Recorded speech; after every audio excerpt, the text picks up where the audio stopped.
This is Optimal Health Daily, episode 521. 5 Easy Tips to Fight Cravings and Practice Listening to Your Body by Brittney daCosta of BrittneydaCosta.com. And I'm Dr. Neil. Happy Monday. Welcome back to Optimal Health Daily, where I act as your narrator of the best health and fitness blogs, all for free. I cover fitness, nutrition, stress management, weight management, and lots more. Kind of like an audiobook, but from a bunch of different authors. And then on Fridays, I answer your questions right here on the show.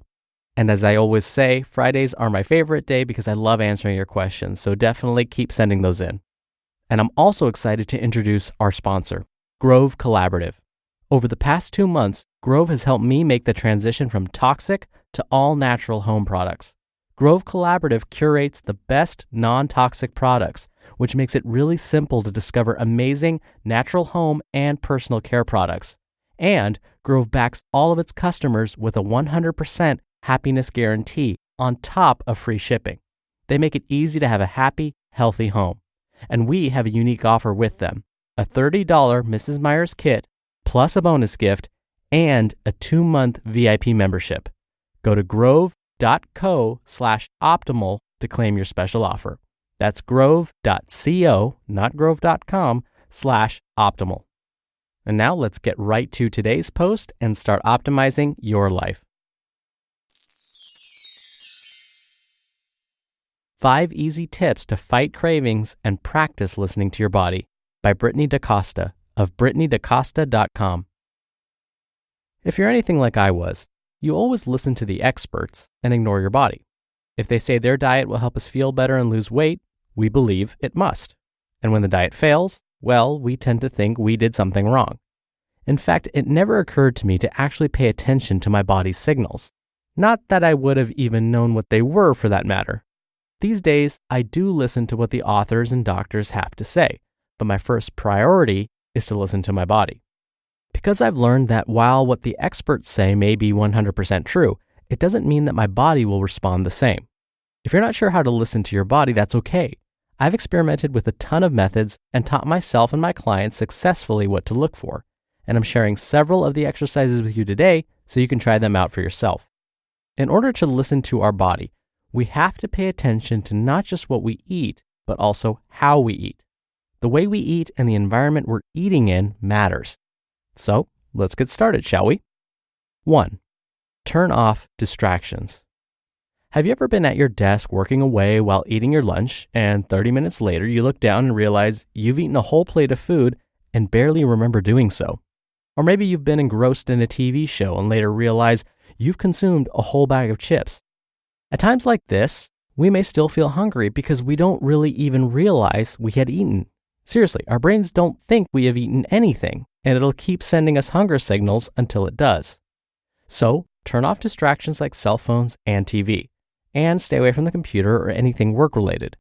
If your focus is on anything but your food, how will you be able to listen to your body's signals?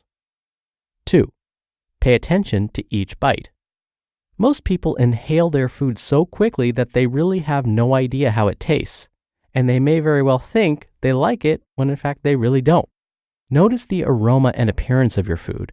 Feel the taste and the texture of it in your mouth. Savor each bite. Take, for example, McDonald's fast food. Most people shovel Mickey D's food down so quickly on the go, they never really taste it.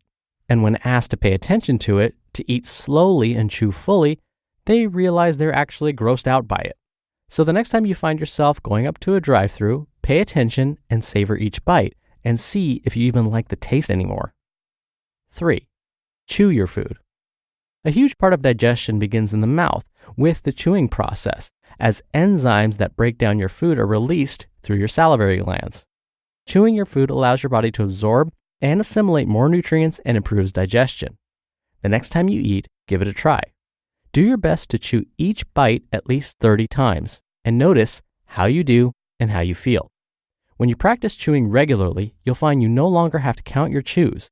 You'll know by the texture of the food when it's time to swallow. Your stomach doesn't have teeth, so the more you can break down the food in your mouth, the easier it will be for your body to digest it. Because you're taking more time to chew, you'll also be able to notice that you feel full sooner, which means you're much more likely to consume less while still feeling full. and your body will stop sending your brain signals to crave food. 4. Let your body's sensations sink in. Sit quietly for a few minutes after your meal. Focus your attention on the sensations in your body, and then take a short walk. Walking stimulates your metabolism and speeds up the rate at which the food moves through your system. At the very least, avoid lying down afterward.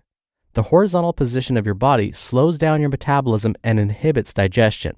It's likely to cause discomfort that may or may not have anything to do with the food you ate, which could cause the sensations you feel in your body to be inaccurate.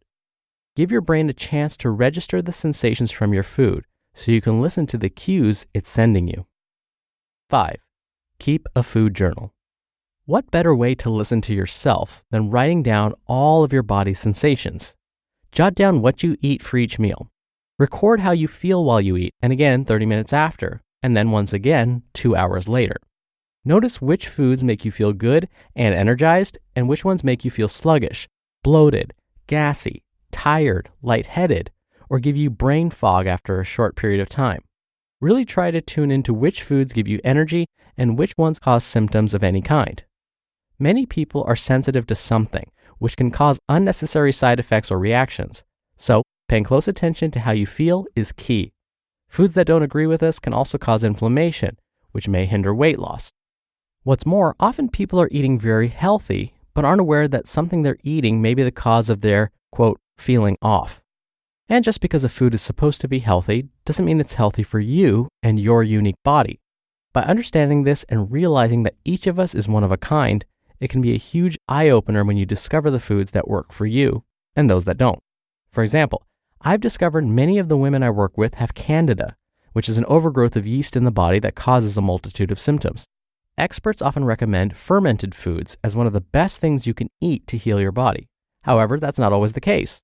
Many of my clients have found that detoxifying symptoms are too intense, so they removed fermented foods from their diet temporarily, and when they reintroduced it to their body, they did so just a little at a time and then slowly increased the amounts. If the sauerkraut and kimchi are causing you unbearable bloating and discomfort, then likely the yeast is dying off so quickly the symptoms are too much. In that case, you may need to heal your body in other ways first before reintroducing it again. I always say that it isn't you that failed the diet failed you. Because everybody is different. What works for some, including experts, may not work for you. So, listen to what your body is telling you. You just listened to the post titled 5 Easy Tips to Fight Cravings and Practice Listening to Your Body by Brittney daCosta of Brittney daCosta.com. And again, I'm excited to introduce our sponsor, Grove Collaborative. Over the past 2 months, Grove has helped me make the transition from toxic to all-natural home products. They provide eco-friendly and non-toxic home and personal care products that are safe for the family and the household. They have their own flagship products, but also carry brands you're already likely familiar with and use, like Mrs. Meyer's, Tom's, Method, and more.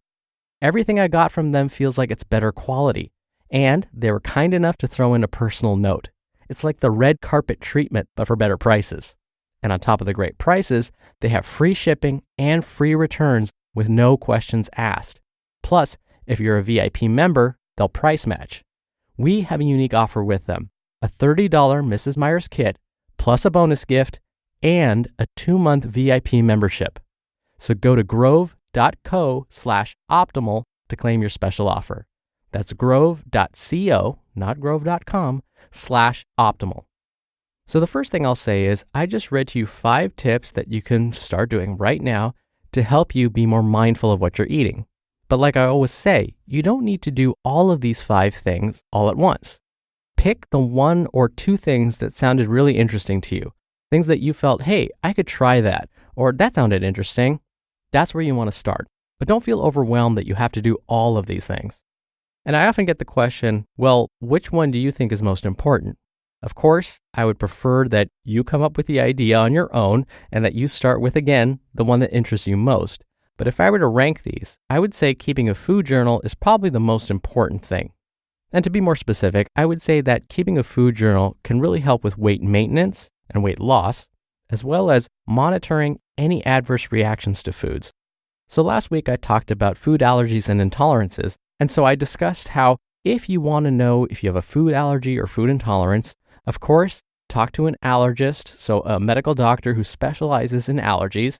You may also want to consult with a dietitian or nutritionist, but they're going to basically recommend that you keep a food diary. They're going to want you to record what you ate and if you experienced any symptoms after eating those particular foods. And they're going to have you go through, hopefully, a very specific protocol called an elimination diet to help discover which foods you're allergic or intolerant to. Now, I keep using the terms food allergy versus food intolerance. They technically are two different things. A food allergy or a true food allergy means the immune system gets involved. The immune system wakes up. So whenever you eat that food, the immune system goes, wow, I don't like this at all. And it has this over-response or this overreaction to it. And with a food intolerance, the immune system stays asleep. It doesn't really respond, but what instead happens is just discomfort, gas, bloating, maybe diarrhea or constipation. But again, the immune system really doesn't wake up. So because a food allergy wakes up the immune system, what can happen is a more life-threatening situation. Not always, but sometimes the immune system overreacts, and that's when a person may go into what's called anaphylaxis or anaphylactic shock, where they stop breathing. Again, that's sort of rare. It happens more with certain foods than others. And so if your symptoms are more along the lines of, ooh, this food makes me feel just uncomfortable when I eat it, or I feel more bloated, you probably just have a food intolerance and not a true allergy. And again, in order to really discover which food may be causing those symptoms, one of the best ways to discover it is through a food journal. All right, that'll do it from me for today. I hope you have a great rest of your Monday, and I'll be back here tomorrow where your optimal life awaits.